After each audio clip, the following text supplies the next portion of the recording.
পশ্চিমবঙ্গের সবচেয়ে বড় আড়ত diamond. Hello guys, welcome back to my channel. চলে এলাম আবারও মাছের ব্লগ নিয়ে। তবে হ্যাঁ, এই ভিডিওতে তুলে ধরবো ডায়মন্ডে মাছ কেমন ভাবে বিক্রি হয় এবং কত দাম। টানা 7টা দিন সমুদ্রে ওয়েদার খুব খারাপ ছিল এবং 3 দিন ফিশিং করার পরে ফাইনালি আমাদের ট্রলারটা ঘাটে ফিরে এলো 30-32 ক্যারেট মাছ নিয়ে। 30-32 ক্যারেট শুধু ইলিশ নয়, বিভিন্ন প্রকারের মাছ। এইভাবে গাড়িটি লোড হলো। এখানে দুটো গাড়ি মানে দুটো ট্রলার মাছ। গাড়িতে বসে পড়লাম, এবার সোজা চলে যাবো ডায়মন্ডের উদ্দেশ্যে, কারণ সেখানে রয়েছে আমাদের মাছের আড়ত। কুলতলি থেকে 2.5-3 ঘন্টা পথ অতিক্রম করার পরে ফাইনালি চলে এলাম ডায়মন্ডে মাছের আড়তের কাছে। এখানে এসে আমি তো অবাক। দেখো সেই কি লাইন, ওই মাথা থেকে একদম সেই মাথা। আমার পিছনে সব হচ্ছে ইলিশ মাছের লাইন। ইলিশ মাছ এই গাড়িটা 1 নম্বরে আছে। এই হচ্ছে গেট, এই হচ্ছে লাইন, সেই এই হচ্ছে আড়ত, দুই পাশে হচ্ছে আড়ত, এ পাশে আড়ত, এ পাশে আড়ত। এদিক দিয়ে মাছগুলো ফেলবে, এদিক দিয়ে বেরিয়ে আসবে। তার আগে আমি একটু আড়তে যাচ্ছি, আমাদের কথা বলে আসি, বুক করে আসি আর কি। ওই মাথা থেকে ওই মাথা শেষ পর্যন্ত আড়ত, এই মাথা থেকে এই মাথা শেষ পর্যন্ত আড়ত, সব লোড। এই মাছগুলো আসে নামখানা, কাকদ্বীপ, বকখালি ও রায়দিঘি এবং কুলতলির 2 জায়গা থেকে, মইপিট এবং শানকিজান থেকে। দাদা গোবিন্দর মৎস্য বিভিন্ন প্রান্ত থেকে মাছ আসলেও মাছ ধরার গন্তব্যস্থল কিন্তু একটাই, যাকে বলা হয় বঙ্গোপসাগর। গর্বটাও বেশ। হ্যাঁ বলে 3 নম্বরে একটু দেখা করে আসছি। এই আড়তটিতে আগে আমরা মাছ দিয়ে থাকতাম, বিগত 1 বছর হয়ে গেছে এই মাছে আড়ত দেওয়া বন্ধ করে দিই। এখন আমরা এই আড়তটিতে মাছ দিয়ে থাকি। এই মালিকের 3টে আড়ত আমাদের এই আড়ত।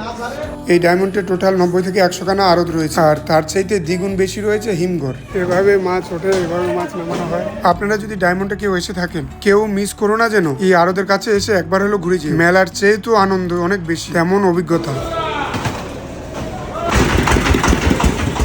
পশ্চিমবঙ্গে ইলিশ মাছের সবচেয়ে বৃহত্তম আড়ত হচ্ছে এই ডায়মন্ড। শুধু ইলিশ মাছ বলেই নয়, সব রকমের সমুদ্রের মাছ এখানে পাওয়া যায়। এই আড়তে নানান রকমের মাছ আছে। সত্যি বলতে সব মাছের নাম আমার অবগত নয়, হাতে গোনা কয়েকটা মাছের নাম হয়তো বলতে পারবো। পশ্চিমবঙ্গের অন্যতম ব্যস্ত মাছের পাইকারি আড়ত। প্রতিদিন ভোর হতে বিভিন্ন প্রান্ত থেকে গাড়ি গাড়ি মাছ আসা শুরু হয়ে যায়। জেলেরা রাতভর মাছ ধরে এবং সকালে আড়তে নিয়ে আসে, এবং বিকেল 5টা বাজলে এরপরে নিলামের মাধ্যমে ব্যবসায়ীরা মাছ কিনে কলকাতা এবং রাজ্যের বিভিন্ন জেলায় পাঠিয়ে দেন।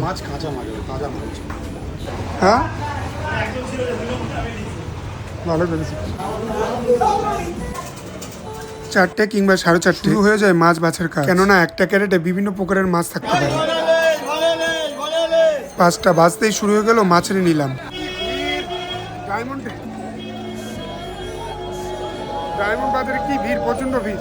বরফ যাচ্ছে, পাইকার, এসব পাইকার, এগুলো কেনা হয়ে গেছে, এগুলো সব হোম করে যাচ্ছে স্টোরে।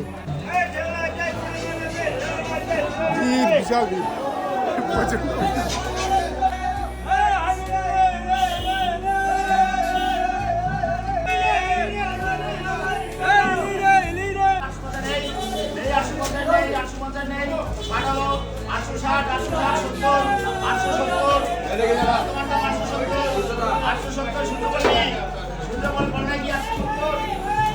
মাছটার দাম হলো 870। ভিড়টা শুরু দেখো।